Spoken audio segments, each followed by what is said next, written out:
नमस्कार, जय हिंद दोस्तों। और मैं रजनीश सिंह आपका अपने चैनल स्टडी विद भव में बहुत बहुत स्वागत करता हूं।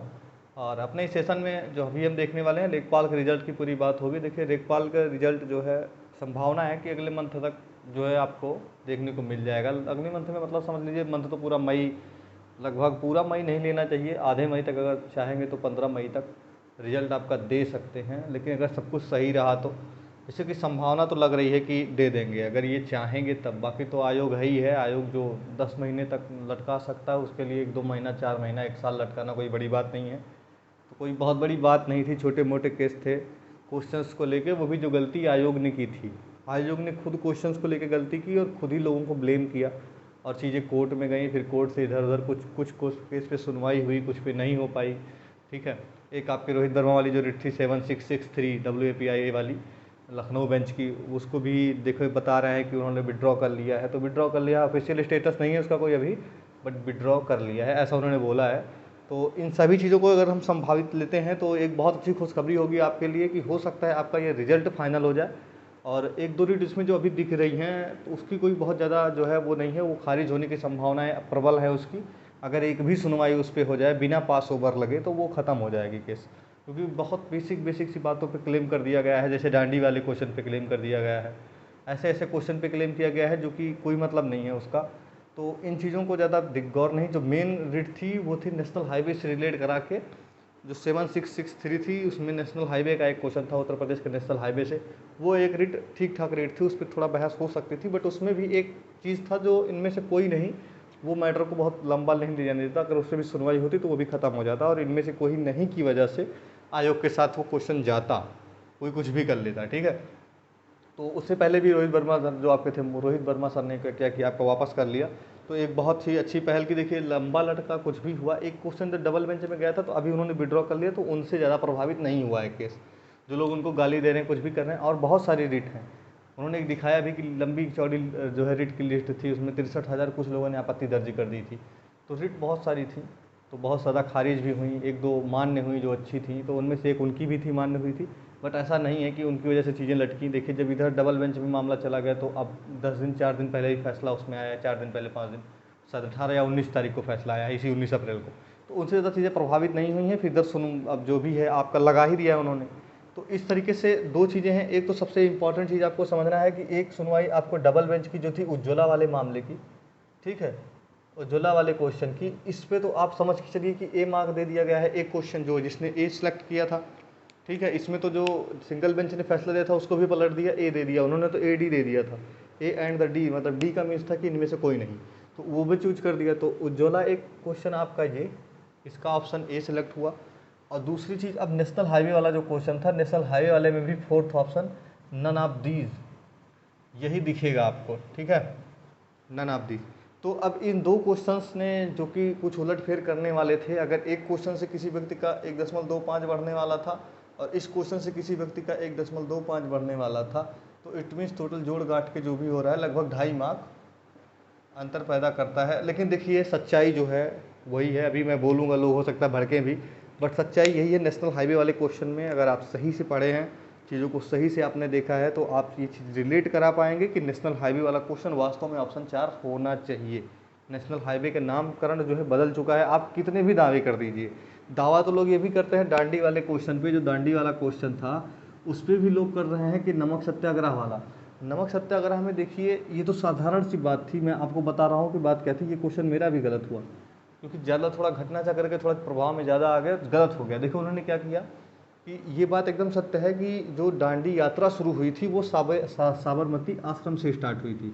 अगर यहाँ साबरमती आश्रम जो है आपका पड़ता है अहमदाबाद में, ठीक है, तो यहाँ से साबरमती आश्रम से जो है, जो स्टार्ट हुई थी दांडी यात्रा और चली थी दांडी तक, ठीक है, ये स्टार्ट हुई थी कब, 12 मार्च, ठीक है, 1931 को, 1931 को, 1930 को, ठीक है, ये स्टार्ट हुई थी 12 मार्च को। अब 12 मार्च से ये चली थी 5 अप्रैल तक। और ये केवल क्या है, ये दांडी मार्च है। और उसमें आया था कि सविनय अवज्ञा आंदोलन कब स्टार्ट हुआ और कहाँ से स्टार्ट हुआ, कहाँ से स्टार्ट हुआ की बात की गई थी। सविनय अवज्ञा आंदोलन जो दांडी पहुँचे थे, डांडी पहुंच के 5 को पहुंचे थे 6 तारीख को। जो एनसीईआरटी कहती है वो यही कहती है कि 6 तारीख को यानी 6 अप्रैल को जो है आपका डांडी मार्च जो है डांडी पहुंच के सांकेतिक रूप से नमक बना के नमक सत्याग्रह उन्होंने स्टार्ट किया था। जो आंकड़े कहते हैं एनसीईआरटी जो कहती है, आप सही से ढूंढेंगे तो यही कहता है कि अगर आप देखिए यहाँ 2 क्वेश्चन बन के आता है, आप लूसेंट भी पढ़ते हैं तो 2 क्वेश्चन बन के आता है। मैं फिर से लिख रहा हूँ। पहला क्वेश्चन कि डांडी मार्च कहाँ से स्टार्ट हुआ, तो डांडी मार्च स्टार्ट हुआ साबरमती से, जिसे इन्होंने क्वेश्चन दिया है। और दूसरा क्वेश्चन आता है सविनय अवज्ञा आंदोलन कहाँ हुआ। सविनय अवज्ञा आंदोलन जो हुआ ये हुआ नमक कानून को तोड़ने के लिए सांकेतिक रूप से ये स्टार्ट हुआ। सविनय अवज्ञा आंदोलन कहाँ हुआ, सविनय अवज्ञा आंदोलन जो हुआ ये हुआ दांडी में, दांडी पहुंच के सांकेतिक रूप से, ठीक है। तो इस तरह से चीज़ें हैं, लेकिन जो एक बहुत बेसिक तरीका माना जाता है, सच्चाई यही है। अगर बहुत बेसिक तरीका देखा जाएगा कि आप बहुत ज़्यादा डीप मत जाइए, तो किसी से भी डायरेक्ट क्वेश्चन पूछा जाता है सविनय अवज्ञा आंदोलन या दांडी मार्च कहाँ से स्टार्ट हुआ। अगर दोनों को एक ही क्वेश्चन माना जाता है तो साबरमती वो जाएगा, ठीक है। तो ज़्यादा इसमें दिमाग लगाने की ज़रूरत नहीं थी। अगर पीछे सोसेस का एग्जाम होता तो ये मैटर यहाँ नहीं आता। तो एक क्वेश्चन तो ये जो था प्रभाव में था, इसको डाल दिया। तो इन सबसे ज़्यादा प्रभावित क्वेश्चन तो यही था नेशनल हाईवे वाले से। नेशनल हाईवे में तो अभी डाटा बदला है। नेशनल हाईवे जो लोग जा रहे हैं 7 के साथ, अभी डाटा बदल चुका है, नहीं जा सकते आप, ठीक है। तो अब चीज़ें बदल गई हैं, लेकिन फिर भी लोग उसको लेके गए, जबकि उससे ज़्यादा प्रभावशाली था ये डांडी वाला, लेकिन लोग नहीं गए, ठीक है। और भी क्वेश्चन से प्रभावित थे। एक क्वेश्चन था कि जो है सोलर पावर वाला, कि कितने % का जो है सरकार उसमें आयोग वो देती है, 30%। ये भी क्वेश्चन लगभग सही था। बट देखिए नवीनतम डाटा जो कहता है आप उससे प्रभावित रहिए, पुराने डाटा को ज़्यादा नहीं, ठीक है। उज्ज्वला वाला, आपका उज्ज्वला वाला तो आपको पता ही है। देखिए उज्ज्वला योजना खरीद में, अगर मेरे पास अभी बुक है, 1 सेकंड में आपको दिखा देता हूँ इस क्वेश्चन को, क्योंकि बहुत लोगों को इसमें बहुत शंका है। मैं बुक 1 सेकंड रुकेगा, आपको निकाल के देता हूँ कि उज्ज्वला योजना खरीद में दिखाता हूँ। मैंने खुद पढ़ा था, मैंने इसको क्वेश्चन को सही भी किया है, और ये बुक मेरे पास है, मैं आपको दिखाता हूँ। बहुत गंदी हो गई बट दिखा दे रहा हूँ, 1 सेकंड लगेगा, दिखा दूँगा। ये देखिए उज्ज्वला योजना ये खरीद है, अगर आपको दिख पाए, और पास से मैं दिखाने का प्रयास करता हूँ। तो उज्ज्वला योजना खरीद, ये मैंने लिख रखा था, पढ़ा भी था। उज्ज्वला योजना खरीद 2007 में आई थी। महिलाओं को खरीद फोक्त रोकथाम, व्यापारिक यौन शोषण शिकार महिलाओं को उद्धार पुनर्वास के लिए था। तो यही क्वेश्चन आपके पेपर में आ गया, और लोगों ने क्या किया, देश भर का नाटक कर दिया, और इसको गैस वाले से जोड़ा, देश भर के नाटक से जोड़ा। लेकिन नहीं, जब आपने डीप लिया तो पढ़ा नहीं है चीज़ों को। अब पढ़ा नहीं है तो केस आप कोर्ट ले जा रहे हैं, इधर ले जा रहे हैं, उधर ले जा रहे हैं। कौन सी बुक है, मैं बुक भी बता देता हूँ। युक्ति प्रकाशन की बुक थी ये, मेरे पास बहुत पड़ी थी, 3-4-5 बुकें थी, उसमें से एक बुक ये भी थी, पढ़ा हुआ था। आपको अगर चाहिए होगा तो मैं बता दूंगा। अभी वैकेंसी जब तक लेखपाल की आएगी, अदर चीज़ें मैं आपको सजेस्ट कर दूंगा। तो लोगों ने चीज़ों को बहुत ज़्यादा पेचीदा किया अपने हाथ से, ठीक है। तो ऐसा नहीं था कि ये क्वेश्चन गलत था, लोगों के सोचने में फ़र्क था। ऐसा इंसान बहुत कम मिलेगा जो सिर्फ एक वर्ड के लिए एक सही क्वेश्चन को गलत कर दे। मैं आपसे बोलता हूँ कि महिलाओं को जो सिलेंडर दिए गए वो किस योजना के तहत दिए गए, इतना आसान सा क्वेश्चन होगा, आप सट से मारेंगे उज्ज्वला। आप ये देखने जाएंगे कि एक इसमें ए या एक जे मिसिंग है, इंग्लिश में आप भी वही क्वेश्चन को सिलेक्ट करेंगे।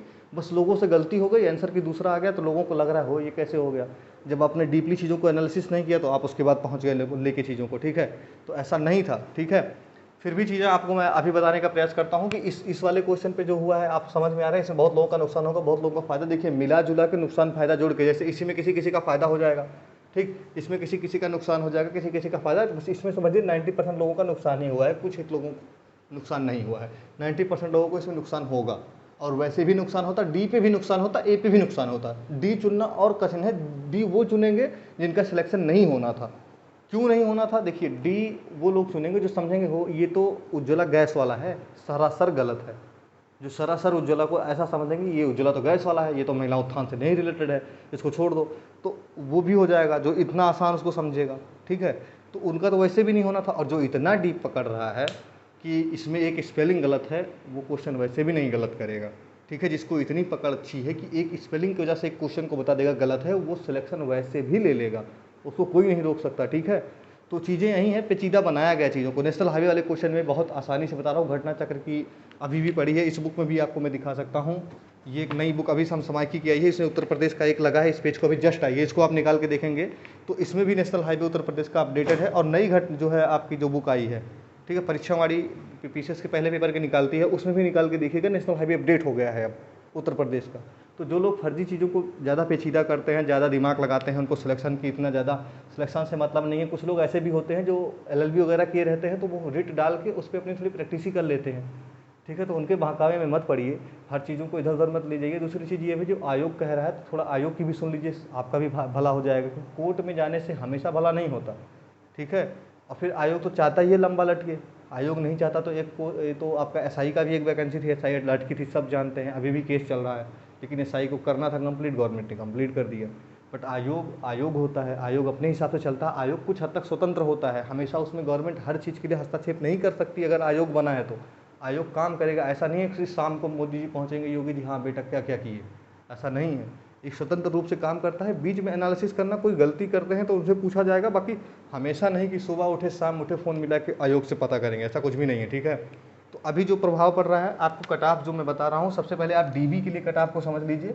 DB के लिए जो आपको कट ऑफ लगेगी वो लगभग लग जाएगी 77 नंबर से 78 नंबर, 77-78 मान के चलिए, इससे कम नहीं लगेगी, कोई चिल्लाता रहे, ठीक, इतना पेपर टफ नहीं था, इतना समझ लीजिएगा। और EWS का जो लगेगा वो 76-77 मान लीजिए, या 77 ही मान लीजिए, 76 में कह दे रहा हूँ कि DB लगेगी 76 के आसपास, ठीक है। SC यही OBC की भी लगेगी, ठीक है, यहाँ OBC की लिखा नहीं है, OBC का सेम रहेगा। और SC का जो आपका, हाँ यहाँ अंतर देखने को मिल सकता है, 70 से 72 मान के चलता हूँ, 70-72 73 पे तो उनका फाइनल सिलेक्शन हो जाएगा। और ST का 70 मान लीजिए, 70 या थोड़ा और कम, 69 का चला जाएगा, ये कट ऑफ रहेगी और इसी पे कट ऑफ चलेगा।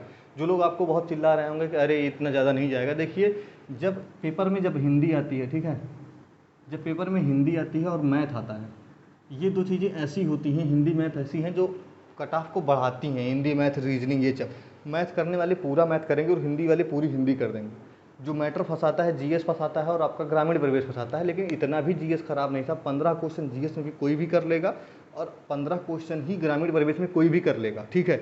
इतना भी आसान नहीं, इतना टफ पेपर नहीं था कि 15 भी ग्रामीण परिवेश ना हो।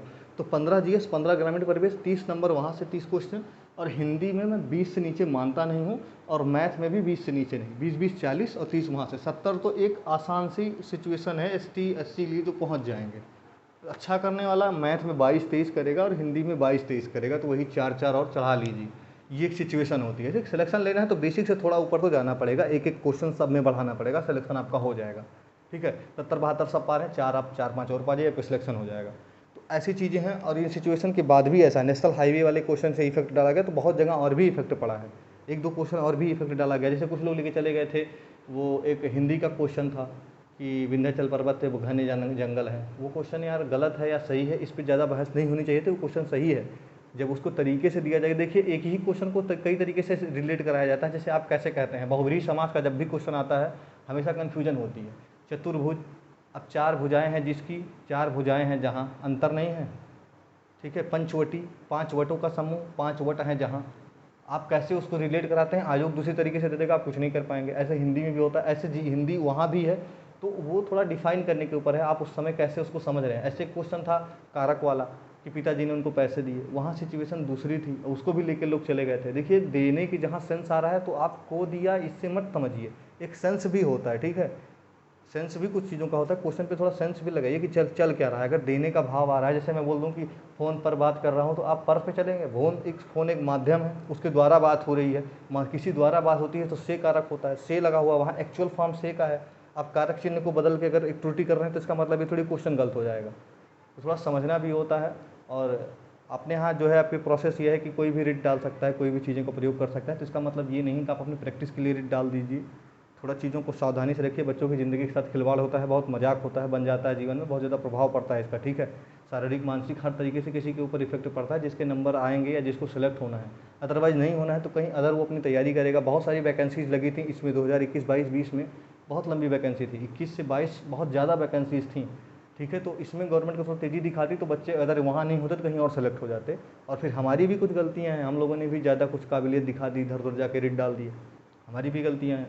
नहीं तो इतनी सारी वैकेंसीज थी, अभी ग्रुप डी की वैकेंसीज थी, उससे पहले NTPC की वैकेंसीज थी, फिर CGL लगातार दिया, फिर GD की वैकेंसीज आई, फिर उसके बाद MTS की वैकेंसीज आई, फिर और कुछ वैकेंसीज लगी। पर जो व्यक्ति लटक गया है वो देखेगा। जैसे कोई व्यक्ति SI में सिलेक्ट होकर लटका था तो बहुत लोग बाहर हुए बाद में, लेकिन बेचारे लटके थे तब भी थोड़ा जल्दी हो गया उनके साथ।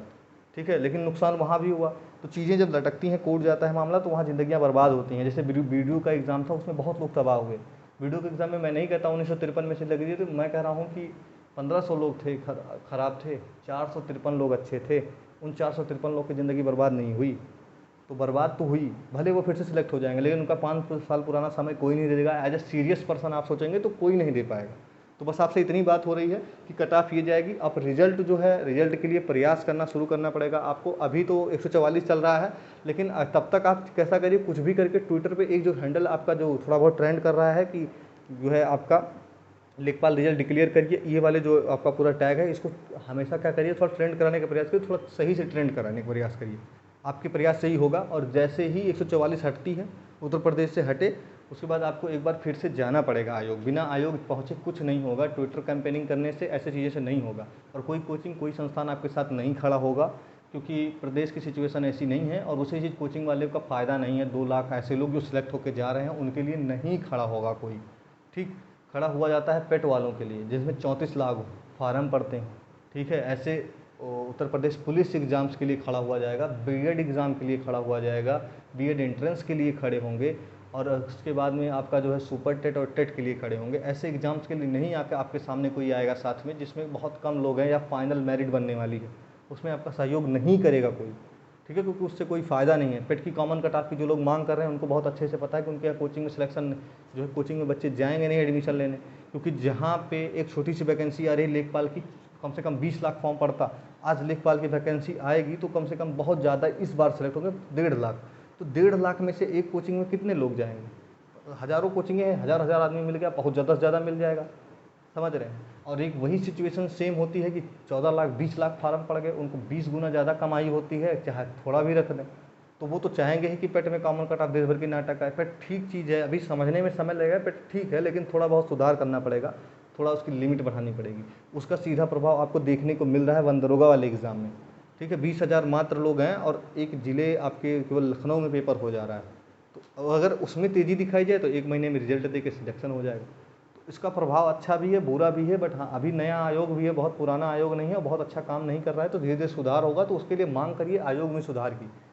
और रिजल्ट अगर आपको चाहिए तो कुछ भी करके, अभी आपको मैं बताऊंगा डेट वगैरह, डिक्लेयर कराइए। बाकी आपका जो है केस तो क्लियर हो ही गया है लगभग। एक आध जो रिट और बची हैं वो भी क्लियर हो जाएंगे, ईश्वर की कृपा रही तो। और बहुत ज़्यादा प्रभावित मत होइएगा, इसमें बहुत ज़्यादा इसी के आसपास, ये फाइनल सिलेक्शन की भी इसी के आसपास रहेगी दरकार। बहुत ज़्यादा उस पैनिक मत होइए। 8,000 लोग हैं, 12,000 लोग डीबी के लिए बुलाए जाएंगे। ठीक है, इससे ज़्यादा नहीं बुलाए जाएंगे, लोगों को चिल्लाने दीजिए। ठीक है, 12,000 में आप लोग इसमें से हो जाएंगे आराम से। और लेखपाल का जो रिजल्ट है आपको किसी भी कीमत में मई में देखने को मिल ही जाएगा, कोई हटा नहीं सकता। ठीक है, बाकी देखते रहिए। अगर पसंद आया तो लाइक करिए, और हो सके तो शेयर करिए। और एक धन्यवाद उनको भी दे दीजिएगा जो आपको रिट को वापस कर लिए, बहुत अच्छी बात की, क्योंकि कम से कम 5 सुनवाई उनकी रिट लेती। पास ओवर हो रहा था, लखनऊ में